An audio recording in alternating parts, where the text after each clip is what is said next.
Wassalatu wassalamu ala sayyidina Rasulillah Sayyidina wa maulana Muhammad ibn Abdullah wa ala alihi wa sahbihi wa mawalah. La hawla wa la quwwata illa billah, amma ba'd. Bapak-bapak, ibu-ibu, saudara-saudara kaum muslimin rahimakumullah. Kapan kiamat itu akan datang?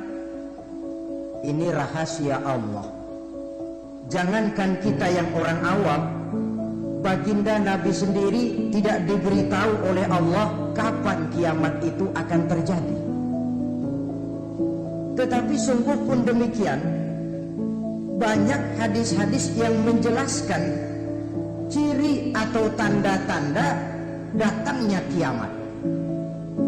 Nah, kalau sudah bicara soal tanda kiamat itu ada dua. Pertama yang disebut alamatus sughra, tanda-tanda kecil. Ini waktunya masih ada tenggang. Ada yang dinamakan alamatul kubra, tanda-tanda besar. Artinya kiamat sudah diambang pintu. Apa tanda-tanda kecil dari datangnya hari kiamat itu? Misalnya kata Nabi, apabila ilmu sudah diangkat oleh Allah. Artinya apabila ulama sudah banyak wafat, minat orang belajar agama berkurang, lalu kebodohan nampak merajalela di mana-mana, zina dikerjakan secara terbuka, minuman-minuman keras jadi kebanggaan, itu termasuk di antara tanda-tanda kecil terjadinya hari kiamat. Apalagi misalnya iza waladatil ammatu rabbataha, apabila budak sudah melahirkan tuan. Apa maksudnya? Ada yang mentafsirkan apabila anak sudah bisa membudaki orang tuanya. Orang tua yang melahirkan dia, yang membesarkan dia, demi setelah si anak besar jadi orang berpangkat, bertitel, berharta, berkedudukan, jadilah orang tua itu budaknya. Sehingga sering dibilang kalau orang tua kaya, anak jadi raja. Tapi kalau anak yang kaya, orang tua sering jadi budak. Apalagi munculnya fitnah yang bergelombang, timbul perang antara dua bangsa yang besar. Waktu berjalan terasa sangat pendek sekali. Itu merupakan tanda di antara tanda-tanda kiamat. Termasuk di dalamnya sulit membedakan mana laki, mana perempuan. Kan kalau tanda-tanda kayak begini sekarang sudah banyak kita lihat kan. Lama banyak wafat, penggantinya sulit. Zina dikerjakan berterang-terangan, minuman keras jadi kebanggaan, banyak anak membudaki orang tuanya, sulit membedakan mana laki mana perempuan. Kadang-kadang dari belakang kita lihat perempuan bener, begitu kita colek nengok jenggotan.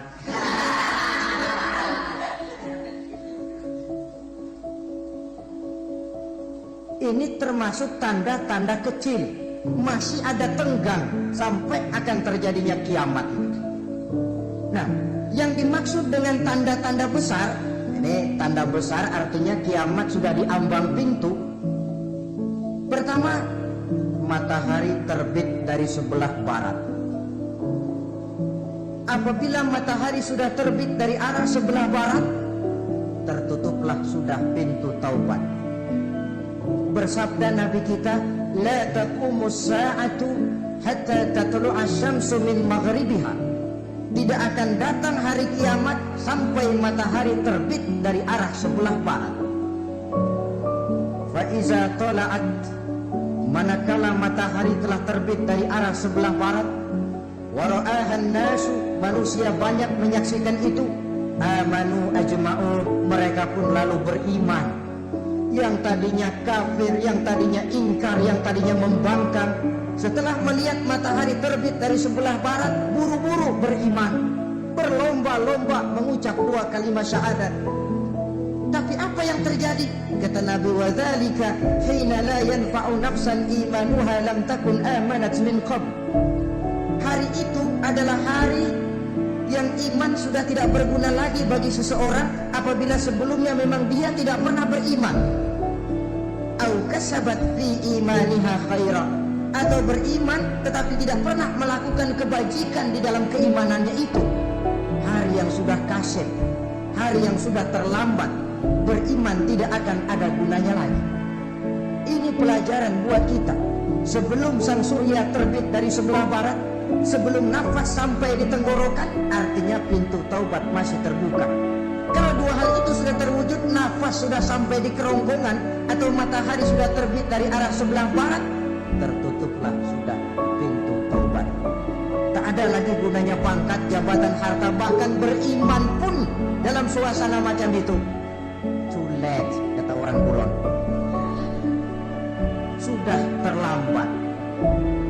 Matahari terbit dari arah sebelah barat. Itu tanda besar, artinya kiamat sudah di ambang pintu. Lalu apalagi tanda besar? Munculnya Dajjal. Dajjal artinya pendusta-pendusta yang menyesatkan manusia. Ada dua macam Dajjal, saudara. Ada Dajjal kecil, ini Dajjal kelas 3. Kalau ini sejak zaman Rasulullah sudah ada itu. Tiap zaman ada. Di zaman Rasulullah misalnya ada yang bernama Aswad al-Unsi dari Yaman. Ada yang namanya Musailamah al-Kazzab dari Yamama. Ada yang namanya Ibnu Sayyad dari Madinah. Ini Dajjal di zaman Rasul. Musailamatul Kazzab memproklamirkan diri jadi nabi dia. Di zaman Rasul masih hidup. Ini Dajjal zaman Nabi. Di zaman sahabat muncul Dajjal. Di zaman kita sekarang ini Dajjal pun gentayangan. Dajjal kelas 3. Kerjanya mendustakan manusia, menyesatkan manusia, memalingkan manusia dari jalan yang benar dan diridhoi oleh Allah Subhanahu wa taala. Adapun yang merupakan tanda besar dari datangnya kiamat, Dajjal kelas kakap. Pembohong besar yang menyesatkan masyarakat manusia berpaling dari jalan Allah mengikuti jalan mereka. Apa sih ciri Dajjal itu? Kata Nabi dalam hadis Bukhari Muslim, Innad Dajjala, sesungguhnya yang namanya Dajjal itu yakhruju, satu saat akan muncul mendekati hari kiamat. Wa inna ma'ahu ma'an, si Dajjal ini membawa air, wa naran, dan juga membawa api. Dua simbol. Di tangan yang satu dia bawa air, di tangan yang satu dia bawa api. Wa ammal ladzi yarahu an-nasu ma'an fanaru, adapun yang orang banyak lihat air, hakikatnya adalah api. Yang dilihat api, hakikatnya adalah air. Oleh sebab itu, kalau api yang ditawarkan, ambillah air. Kalau air yang ditawarkan, pilihlah api. Maksudnya apa ini? Ini bahasa simbol, saudara-saudara. Dajjal bicaranya seolah-olah untuk kepentingan manusia, menawarkan surga. Surga yang dia tawarkan hakikatnya neraka. Hai manusia, kalau kau mau bahagia, jangan dekat-dekat dengan agama. Sholat itu tidak efektif dan efisien, tidak produktif dari segi ekonomi itu. Menghadiri majelis taklim cuma buang-buang waktu. Tahajud, tasbih, tahlil, baca Quran, apa itu? Pekerjaan mubazir saja. Hidup ini cuma sekali, masa yang cuma sekali, manfaatkan dengan sebaik-baiknya. Mumpung, dibawanya sifat mumpung tetapi dalam pengertian yang sangat negatif. Bicaranya seolah-olah untuk kepentingan manusia, tetapi sebenarnya menjerumuskan manusia. Menawarkan air, tapi sebenarnya api. Menawarkan api, tapi hakikatnya air. Buat apa kamu sholat? Buat apa kamu bayar zakat? Buat apa kamu puasa? Surga yang dicanangkan Dajjal hakikatnya neraka. Neraka yang digambarkan Dajjal pada dasarnya adalah surga. Jadi memutarbalikkan fakta itu kerjaan Dajjal. Yang hak jadi batil, yang batil dibilang hak, yang benar jadi salah, yang salah malah jadi benar. Tuntunan disuruh jadi tontonan, tontonan malah menjadi tuntunan. Itu pekerjaan Dajjal profesinya. Zamannya Nabi Adam, Dajjalnya kan iblis. Betul? Apa sih dan kerayuan iblis itu? Allah setelah menciptakan Nabi Adam kan bilang, Adam, kau dan istrimu Hawa tinggal di surga ini. Seluruh fasilitas yang ada di surga persilahkan kau nikmati. Satu yang tidak boleh, jangan coba-coba dekati pohon khuldi. Dekat saja jangan, apalagi sampai memetiknya. Datang Dajjal yang namanya iblis ini. Adam, kamu tahu nggak kenapa tidak boleh makan buah khuldi? Ya nggak tahu, pokoknya saya dilarang. Bodoh kamu, Dam. Khuldun artinya kekal. Kalau kamu makan itu buah, kau akan kekal di surga buat selamanya. Allah tidak kepengen, maka dilarang kamu makan buah khuldi. Kalau kau ingin kekal di surga, Adam, makan saja. Saya bicara begini ini untuk kepentingan kamu, Adam. Ini kan ciri-ciri Dajjal. Bicaranya sih seolah-olah untuk kepentingan Nabi Adam, hakikat sebenarnya menjerumuskan Nabi Adam supaya ingkar dan melanggar larangan dari Allah Subhanahu wa ta'ala. Jadi setelah muncul Dajjal, timbul kekacauan-kekacauan di masyarakat. Banyak yang terpengaruh, terpedaya dan terpesona. Termasuk mereka yang memproklamirkan diri jadi nabi. Mereka yang memproklamirkan diri jadi rasul di zaman sesudah Rasulullah wafat, itu adalah Dajjal-Dajjal. Maka saya ingatkan, kalau di zaman kita sekarang ini ada orang ngaku jadi nabi, ada orang ngaku jadi rasul, biar bahasa Arabnya kental, Quran hafal, hadis ribuan hadis hafal, biar pakai serban sampai menyengser ke tanah, bahasa Arabnya fasih, tapi dia mengaku jadi nabi, jadi rasul, kita umat Islam wajib tidak percaya. Wajib untuk tidak percaya. Itulah Dajjal-Dajjal zaman kita sekarang ini. Tidak mustahil mereka datang mempengaruhi orang-orang awam supaya berpaling dari Rasulullah, mengikuti mereka. Nah, di akhir zaman nanti, mendekati hari kiamat, Dajjal ini muncul, Dajjal kelas kakap, menyesatkan masyarakat manusia untuk berpaling dari Islam, mengikuti seruan mereka. Apalagi di antara datangnya kiamat itu, tanda yang besar itu, turunnya Nabiullah Isa Al-Masih, putra Maryam. Menurut berbagai hadis yang sahih, Nabi Isa Al-Masih nanti akan turun lagi. Tidak membawa risalah yang baru, tapi meluruskan risalah Islam ini yang telah banyak ditinggalkan oleh masyarakat.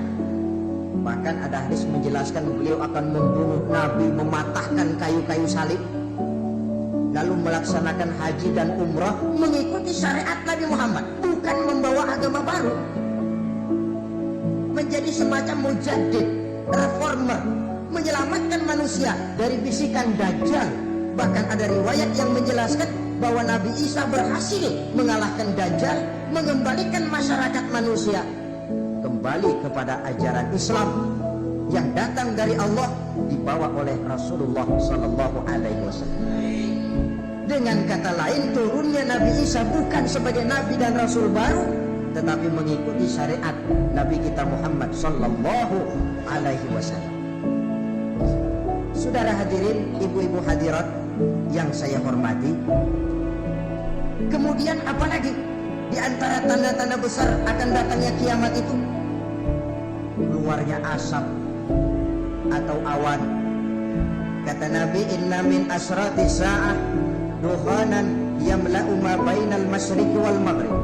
Di antara tanda-tanda kiamat, munculnya awan atau asap yang memenuhi antara langit dan bumi. Ini pun diperkuat dalam surah Ad-Dukhan ayat 10. fartaqib yauma ta'ti as-sama' bidukhanin mubin wa yughsal nas hadza azabun alim. Bagi orang-orang yang beriman, mereka biasa-biasa saja. Tapi bagi orang kufur, datangnya asap dan awan ini merupakan azab yang kelewat pedih. Barangkali sedikit mendekati gambaran tentang azab yang pedih ini, saya ingatkan alam pikiran kita kepada peristiwa yang belum lama terjadi. Pernah dengar berita bocornya reaktor nuklir di Chernobyl, Uni Soviet? Pernah dengar? Bocornya reaktor nuklir di Chernobyl yang mengakibatkan ratusan bahkan sangat mungkin ribuan nyawa. Cuma satu reaktor. Bagaimana kalau seluruh cadangan nuklir yang dimiliki oleh para negara adik kuasa ini diledakkan? Bahkan yang konon menurut catatan, cadangan nuklir yang dimiliki bersama oleh Amerika dan Rusia sekarang ini sudah sanggup memusnahkan 6 miliar manusia, 1,5 kali lebih banyak dari jumlah manusia yang nongkrong di permukaan bumi ini. Saudara-saudara hadirin yang saya hormati, lalu saat mendekati hari kiamat, apalagi tandanya? Setelah Nabi Isa wafat, pada saat turunnya yang kedua kali, lalu Allah meniupkan angin sejuk. Semua orang-orang beriman, orang-orang baik wafat, sehingga penghuni bumi ini cuma tinggal lagi terdiri dari orang-orang kafir. Tidak ada lagi di bumi ini yang bisa mengucapkan Allah. Ya, dalam hadis qudsi itu ada keterangan, Innallaha azza wa jalla yaqulu li Israfil. Allah pernah pesan kepada malaikat Israfil. Kata Allah, Israfil, Iza sami'ta qailan yaqul Allah Allah fa akhirin nafah 40 sanatan ikraman liqailiha. Hai Israfil, apabila kau dengar di permukaan bumi masih banyak orang yang mengucapkan Allah Allah, maka tunda sangkakala kiamat itu 40 tahun. Untuk apa? Ikraman liqailiha, menghormati orang yang mengucapkan Allah Allah itu. Wah, jadi karena sekarang masih banyak yang mengucapkan Allah, besar hatilah kita, masih jauh kiamat itu. Tapi jangan lupa, kiamat pribadi, kiamat kecil itu yang gak kita sangka-sangka. Ajal datang mencabut nyawa, itu kiamat pribadi. Dan itu yang pasti kita hadapi, dan itu yang membuat kita tidak boleh bersikap main-main di dalam kehidupan sekarang ini. Saudara hadirin yang saya hormati, tidak ada lagi orang-orang muslim. Seluruh penduduk dunia ini kafir. Lalu terciptalah struktur sosial yang berlandaskan prinsip hidup semau gue. Bakal terjadilah prinsip di mana yang kaya menyantap yang miskin, yang kuat menindas yang lemah. Hidup sudah bagaikan di rimba belantara. Berlaku hukum rimba, siapa yang kuat dia yang menang, siapa yang lemah menjadi mangsa. Timbul kekacauan, maksiat merajalela, munkarat menjadi-jadi, sehingga isi bumi ini penuh dengan segala macam perbuatan dosa. Tidak ada perlunya lagi alam diperpanjang temponya. Datang saat yang sudah dijanjikan oleh Allah Azza wa Jalla, maka terjadilah yang disebut kiamat kubra, kiamat besar, kiamat ancur-ancuran. Bagaimana kejadian ini dimulai? Dalam surah Az-Zumar ayat 68, Allah Subhanahu wa taala berfirman, "Wa nufikha fis-suri fasa'iqa man fis samawati wa man fil ardi illa man syaa Allah." Maka manakala ditiuplah sangkakala, terkejutlah seluruh yang ada di langit dan seluruh yang ada di bumi. Bila saat kiamat datang, Allah perintah malaikat Israfil, Israfil, tiup sangkakalamu. Ditiuplah sangkakala oleh malaikat Israfil. Yang akibat daripada tiupan itu, seluruh yang ada di langit seluruh yang ada di permukaan bumi terkejut. Yang ada di langit siapa? Malaikat kan? Bayangin aja kalau malaikat kaget, apalagi kita. Terkejut seluruh makhluk yang ada di bumi, yang ada di langit mendengar suara sangkakala itu. Bunyinya tidak sanggup kita bayangkan dahsyatnya. Ledakan nuklir, ledakan neutron, belum apa-apa ketimbang bunyi sangkakala malaikat Israfil ini. Nah, lalu mendengar bunyi sangkakala ini, gemparlah makhluk, kacaulah alam. Bumi gempar, planet-planet bertabrakan, gunung meletus, air laut tumpah ke darat, angin topan bertiup, halilintar menyambar. Lalu semua yang bernama hidup mati total. Mati bareng tanpa persiapan. La haula wala quwata illa billah. Saya kadang-kadang dalam tafakur bermohon, ya Allah, mudah-mudahan saya nggak nemuin kiamat beneran.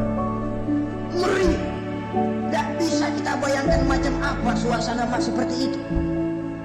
Allah saja banyak memberikan gambaran, misalnya Al-Qari'ah, wa mal qari'ah, wa ma adraka mal qari'ah. Kejadian yang menggemparkan. Tahukah kamu apa kejadian yang menggemparkan itu? Yauma yakunun nasu kal farasil mabsus wa takunul jibalu kal ihlil manfus. Pada saat itu manusia berterbangan bagai kupu-kupu. Gunung berterbangan seperti kapas ditiup angin. Gunung saja macam kapas, konon lagi manusia.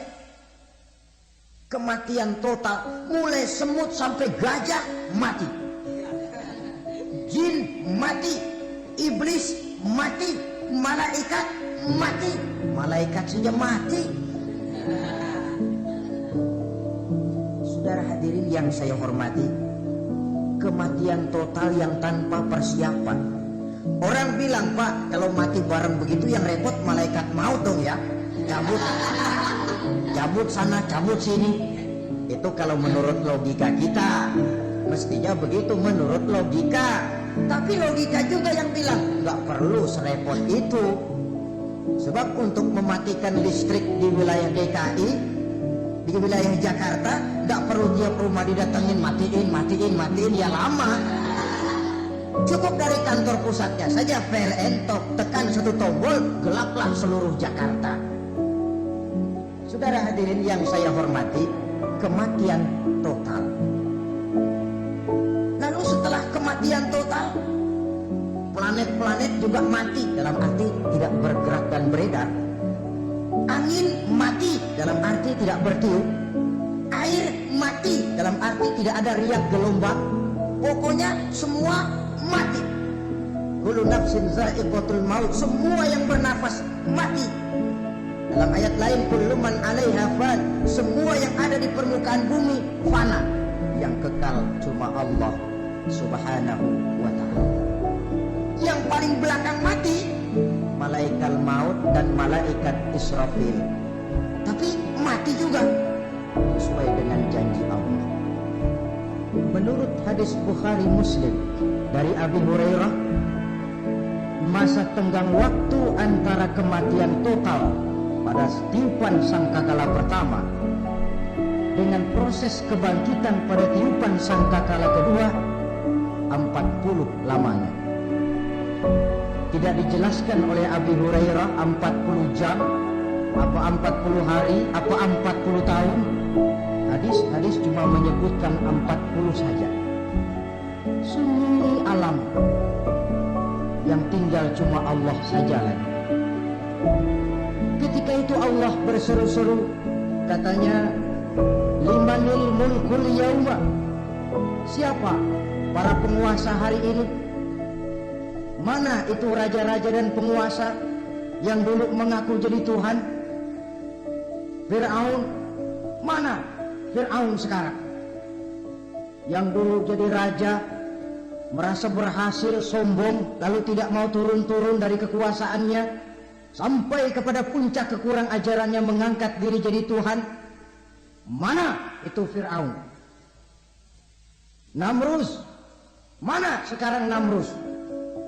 La ilaha illa ana. Ternyata tidak ada Tuhan lain selain daripada aku, kata Allah. Proses kemudian, saudara-saudara, turunlah hujan dari langit. 40 lamanya hujan itu. Tidak jelas juga 40 jam atau 40 hari. Setelah air turun membasahi, datanglah tiupan sangkakala yang kedua. Semua yang bernama mati bangkit dari kuburnya masing-masing. Ini yang disebut Yaumul Ba'tsi, hari kebangkitan. Allahu Akbar. Pada saat kita bangkit dari kubur kita masing-masing, kumpul di padang mahsyar namanya. Bayangin aja, saya sendiri nggak sanggup bayangin. Manusia sejak zaman Adam sampai zaman kiamat kumpul bareng di tempat sama. Berapa banyaknya?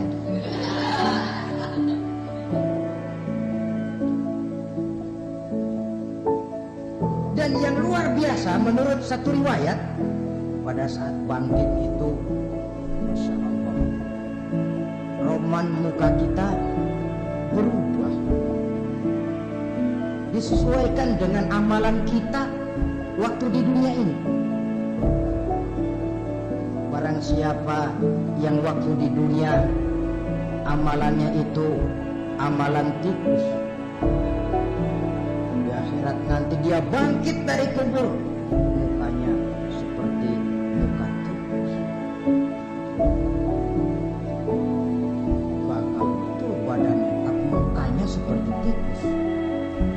Kenapa? Amalannya waktu di dunia seperti amalan tikus.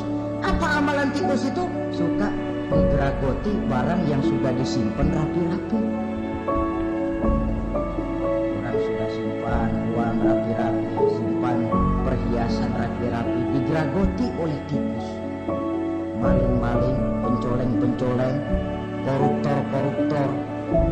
Nanti di akhirat nanti kita lihat mukanya seperti muka tikus.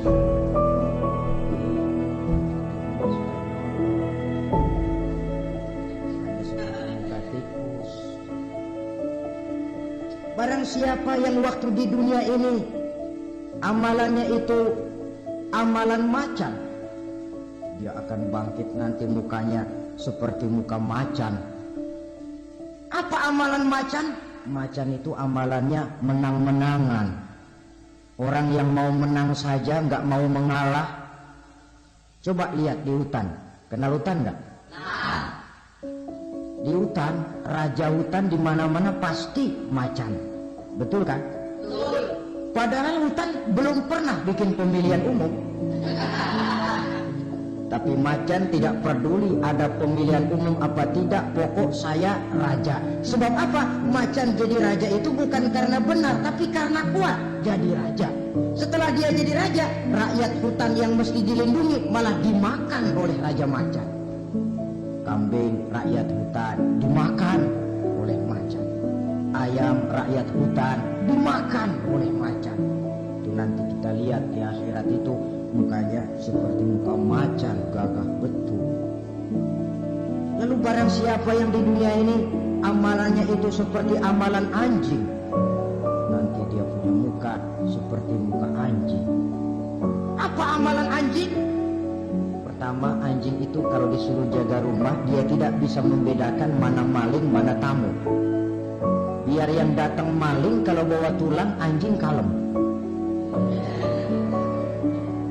Yang kedua, anjing itu akan setia kepada siapa saja yang memberinya roti. Siapa yang memberinya roti, itulah majikannya. Apa kata majikannya pasti dia laksanakan. Soal benar atau salah dia tidak peduli. Setelah anjing dapat roti, dia tidak punya pilihan lain kecuali bilang abdi mah kumaha juragan wae ayeuna mah.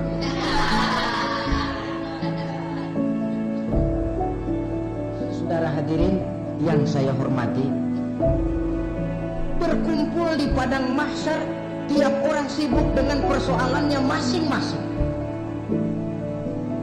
Matahari waktu itu didekatkan oleh Allah, panas luar biasa.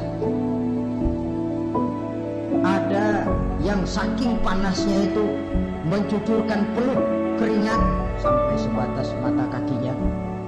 Ada yang keringatnya sampai sedengkulnya, ada yang keringatnya sampai sepusatnya, ada yang keringatnya mengalir sampai sebahunya, ada yang kelelap oleh keringatnya sendiri, sementara orang di sampingnya nggak apa-apa. Bergantung lagi amalan dia waktu di dunia. Saudara-saudara, sebagian orang dalam kepanikan padang mahsyar berombong-rombong datang mereka menghadap Nabi Adam. Ya Adam, anta abal bashar. Hai Adam, Tuhan adalah bapak moyang manusia. Kami sebentar lagi akan disidang, dimintakan pertanggungan jawab. Tolonglah kami, hai Adam. Kata Nabi Adam, jangankan nolongin sampean, saya sendiri tanggung jawab di hadapan Allah ketika dulu tidak boleh makan khuldi, saya serobot. Sudahlah, urus diri masing-masing saja, nafsi. Begitu kata Nabi Nuh, begitu kata Nabi Ibrahim. Tiap orang bertanggung jawab sendiri-sendiri. Ketika itulah saudara-saudara, nikmatnya menjadi umat Nabi besar Muhammad sallallahu alaihi wasallam. Sebab apa? Walaupun menurut abjad kita ini umat paling belakang kita ini toh, karena Nabi Muhammad adalah Nabi akhir, tapi akan dihisab lebih dulu, lewat di atas sirat lebih dulu, masuk surga lebih dahulu ketimbang umat-umat belakangan. Ketika Rasul mendekati ajal, beliau tanyakan itu kepada malaikat Jibril. Malaikat Jibril berkata, Muhammad jangan khawatir, Allah sudah berjanji, inni haramtul jannata ala sa'iril anbiya hatta tadkhulaha anta wa haramtuha ala sa'iril umami hatta tadkhulaha ummatuka. Surga aku haramkan buat seluruh nabi kecuali kalau engkau Muhammad sudah masuk ke dalamnya, dan surga aku haramkan buat seluruh umat kecuali kalau umatmu Muhammad sudah masuk ke dalamnya. Logikanya, walaupun menurut abjad kita umat paling belakang, bakal dihisab paling dulu, lewat di atas sirat paling dulu, masuk surga paling dulu, kalau mampir ke neraka juga paling. Ya resiko. Jangan mau enaknya aja paling dulu.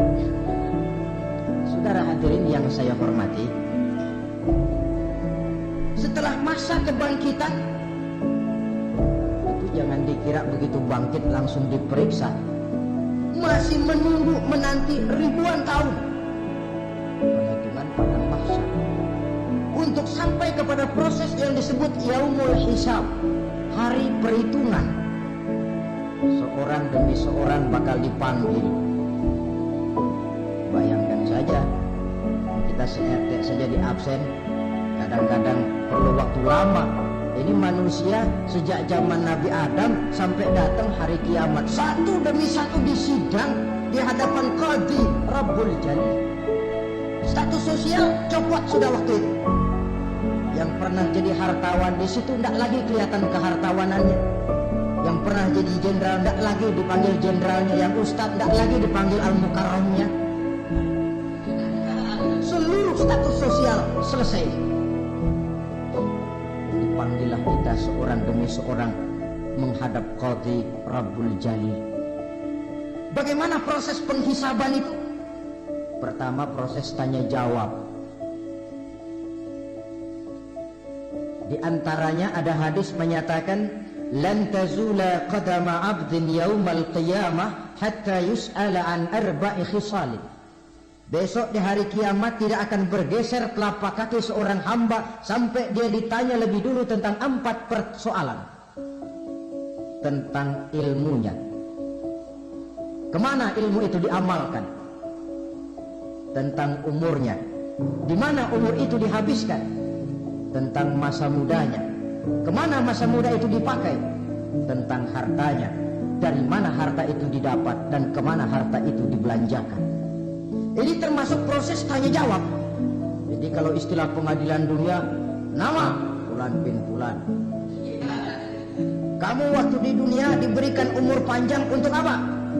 Pernah mengalami masa muda, kemana kau habiskan masa remajamu? Kau diamanahkan ilmu, dengan apa ilmumu kau amalkan? Kau diberikan harta, dari mana harta kau dapat, kemana kau belanjakan? Tak seorang pun yang bisa mungkir. Sebab apa? Dikala itu yang menjadi saksi bukan orang. Yang menjadi saksi adalah seluruh anggota badan kita. Tangan bicara, kaki jadi saksi terhadap seluruh amalan yang pernah kita kerjakan pada saat kehidupan di alam dunia ini. Selesai proses tanya jawab, lalu diperlihatkan buku catatan kita waktu hidup di dunia ini. Jangan lupa Allah itu menyiapkan 2 super komputer kepada kita. Sebelah ditempelin sebelah kanan, yang sebelah tempelin di sebelah kiri. Komputer itu namanya Raqib dan Atid. 2 malaikat yang apabila baik kita lakukan, refleks saja akan menulis kebajikan kita. Jahat kita kerjakan, akan tertulis. Catatan itu nanti diperlihatkan kepada kita. Waduh, alangkah malunya pada saat diperlihatkan catatan kita, buku rapot kita merah melulu. Barangkali diperiksa sambil diomel, brengsek lo. Buku merah melulu begini bagaimana waktu hidup di dunia? Tidak cukup diperlihatkan buku catatan kehidupan, rekaman kehidupan. Rekaman kehidupan kita secara utuh sejak terlahir sampai ajal datang merenggut nyawa.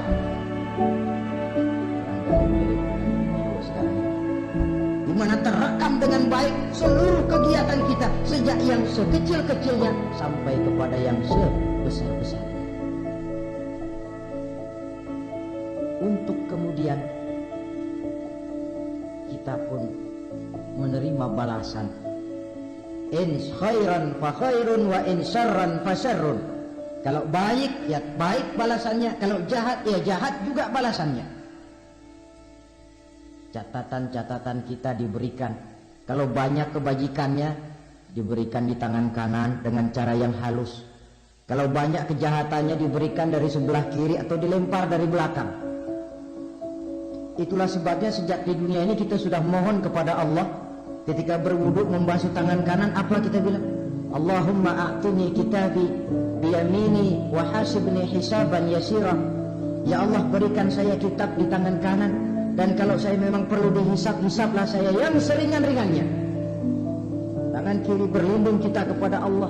Jangan sampai diberikan kitab di tangan kiri atau dari arah sebelah belakang. Wa'udzubika an tu'tiya kitabi bisimali aw min wara'i suhri. Dari arah sebelah belakang. Na'udzubillah min dzalik.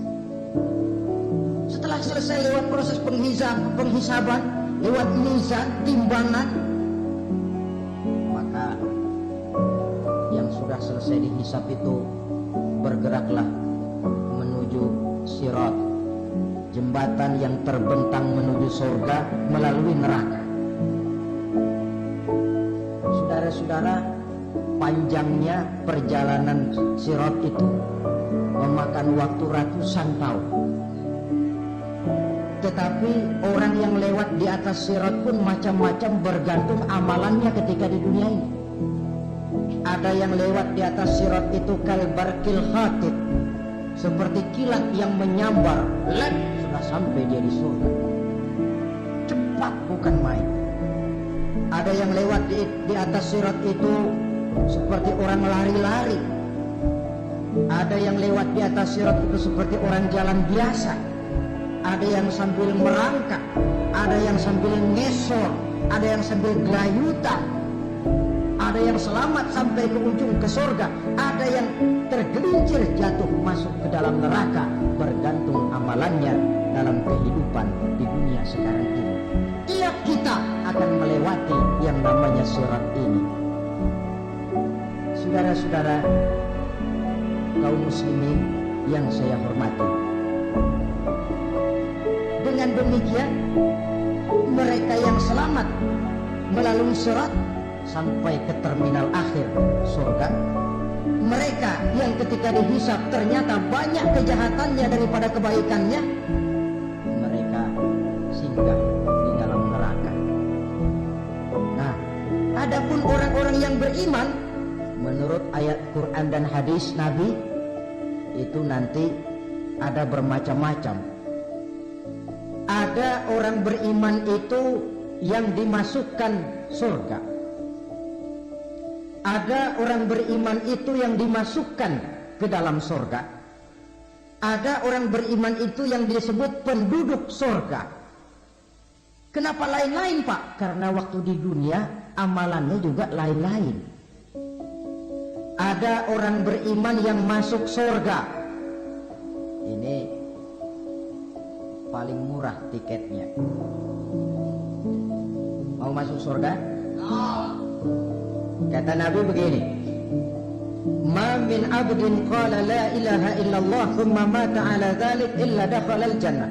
Kalau seorang hamba sudah mengucap 2 kalimat syahadat, dia yakin dengan kebenaran kalimat itu sampai matinya, orang itu akan masuk surga. Abi Dzar yang waktu itu diajak bicara heran, ya Rasul kok gampang betul? Iya. Walaupun orang itu mencuri, iya. Walaupun orang itu berzina, iya. Biar dia mencuri, biar dia berzina, kalau dia sudah mengucap 2 kalimat syahadat, dia yakin dengan kebenaran kalimat itu sampai matinya, itu orang akan masuk surga. Jadi masuk surga cukup 2 kalimat syahadat, yakin sampai mati, masuk surga. Itu perkara masuk. Tapi kalau pertanyaannya diterusin, masuknya kapan, Pak? Nah, ini lain lagi urusannya. Sebab ada yang masuknya itu langsung, ada yang mampir dulu. Di sana tempat cuma 2, kalau tidak surga, neraka. Mau ke surga tapi mampir dulu, yang mampirnya jelas di neraka. Kenapa?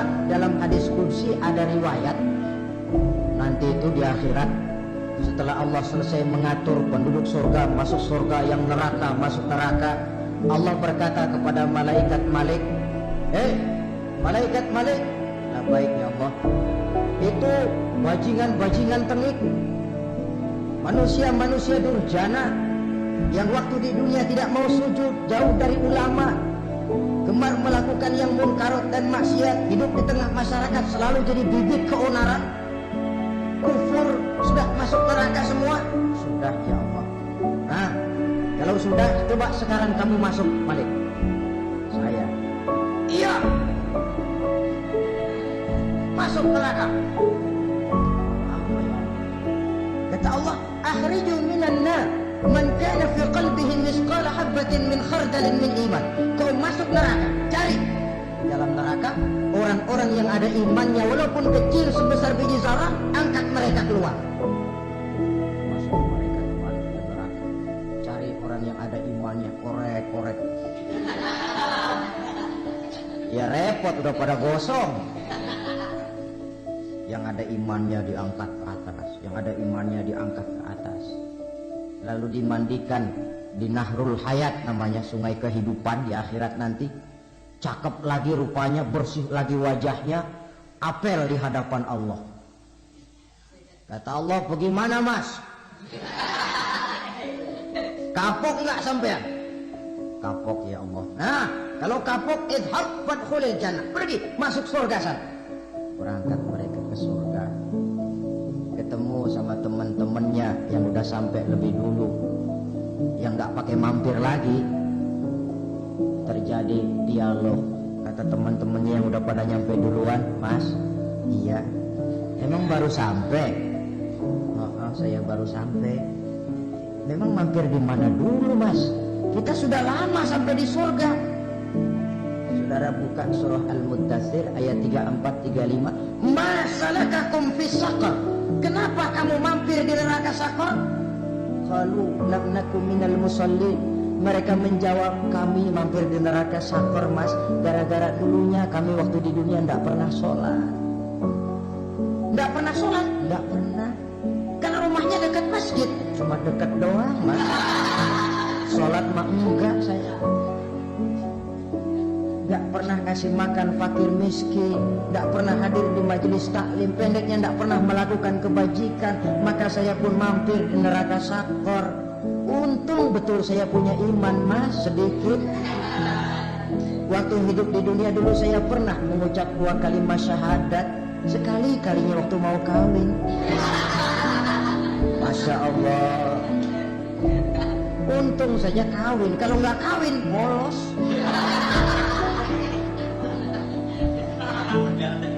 Itu juga pengulu sudah setengah mati ngajarin. Asyhadu alla asyhadu wa asyhadu wa.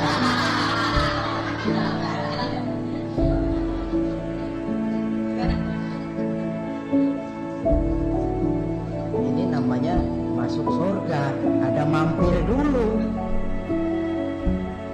Ada pula orang mukmin itu yang dimasukkan surga. Yang namanya dimasukkan kan terima beres. Saya masuk ke rumah, jalan sendiri, cari tempat sendiri. Saya dimasukkan ke dalam rumah, terima beres. Pokok ada di dalam, itu dimasukkan namanya. Nggak pakai mampir. Tapi tentu tiketnya lebih mahal ketimbang yang pertama tadi. Apa kata Allah? Innal ladzina amanu wa amilus shalihat la ukaffiranna anhum sayyi'atihim wa la udkhilannahum jannah. Sesungguhnya orang-orang yang beriman kemudian beramal soleh, kami hapuskan segala dosa dan kesalahannya, kami masukkan mereka ke dalam surga. Lihat ayatnya, Allah yang memasukkan, kita yang dimasukkan. Tidak pakai transit, tidak usah mampir. Cuma tidak cukup syahadat, tidak cukup amanu, tapi diiringi dengan wa'amilus salih. Iman, amal. Tidak cukup syahadat, lalu dibuktikan dia sholat, dia zakat, puasa, lalu dia melakukan berbagai macam kebajikan. Ini yang menyebabkan dia tidak pakai mampir di tempat yang bernama sakor. Lalu ada pula orang mukmin itu yang disebut penduduk surga. Wah, ini sudah fit ini. Ashabul jannah, penduduk surga. Siapa mereka? Kata Allah, innal ladzina amanu summa istaqamu fala khaufun 'alaihim wala hum yahzanun ulaika ashabul jannah hum fiha khalidun.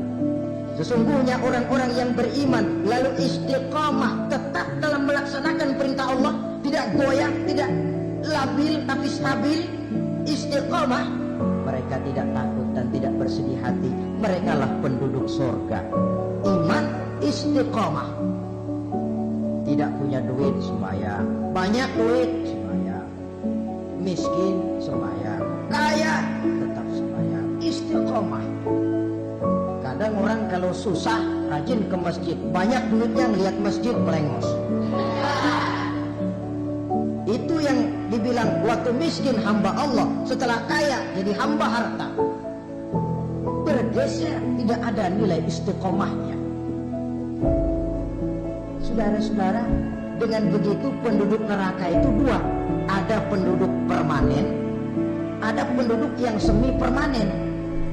Yang semi permanen orang-orang beriman yang mempunyai dosa besar. Mereka masuk ke neraka untuk menerima azab sesuai dengan dosanya. Bila selesai masa azab itu, mereka akan diangkat untuk ditempatkan kembali ke dalam surganya Allah Subhanahu wa ta'ala. Nah, dikala itulah saudara-saudara ada yang disebut syafaat dari Rasulullah Sallallahu Alaihi Wasallam. Tapi tentu jangan lupa syafaat ini ibarat kain menambal liar. Kita punya kain bolong-bolong sedikit, syafaat yang menambal. Sholat kita ada kurang dikit, sedekah kita ada campur riak dikit, amalan kita ada tidak karena Allah dikit. Kita berharap syafaat. Jadi biarlah kain masih bolong-bolong, yang penting punya kain. Tapi kalau kainnya tidak ada, yang ditambal apanya? Sholat tidak, puasa tidak, zakat tidak, berharap syafaat saja. Terlalu berlebihan itu. Saudara hadirin yang saya hormati, apabila selesai proses penghisaban, proses penghitungan, maka dikala itulah manusia terbagi dalam dua kelompok besar. Fariqun fil jannah wa fariqun fis sa'ir. Sekelompok orang-orang beruntung yang masuk ke dalam surga, dan sekelompok lagi masuk ke dalam neraka. Akan memakan waktu untuk menceritakan sifat surga dan neraka, tapi insya Allah pada kesempatan pertemuan lain saya sampaikan. Namun sebagai gambaran umum cukuplah saya sampaikan sebuah hadis qudsi. Allah jelaskan, a'dadtu li'ibadiyas salihin ma la 'ainun ra'at wa la uzunun sami'at wa la khatara fi qalbil bashar. Aku sediakan buat hamba-hambaku yang soleh, yang tidak pernah terlihat oleh mata, tidak pernah terdengar oleh telinga, dan belum pernah terdetik dalam hati manusia. Jadi kenikmatan surga belum pernah dilihat mata, belum pernah didengar telinga, belum pernah terdetik dalam hati. Pedihnya azab neraka belum pernah terlihat mata, belum pernah terdengar telinga, belum pernah terdetik dalam hati. Saudara hadirin yang saya hormati, oleh karena itu sebagai uraian akhir daripada kiamat ini, marilah sama-sama kita memanfaatkan hidup dengan sebaik-baiknya supaya jangan timbul penyesalan di hari kemudian nanti. Mudah-mudahan kita seluruhnya diselamatkan Allah dari azab neraka dan mendapat surga dan ridhonya. Sekian dan demikianlah pertemuan kita kali ini. Terima kasih banyak atas segala perhatian. Mohon maaf atas segala kekurangan. Usikum wa nafsi bitaqwallah. Wassalamualaikum warahmatullahi wabarakatuh. Waalaikumsalam.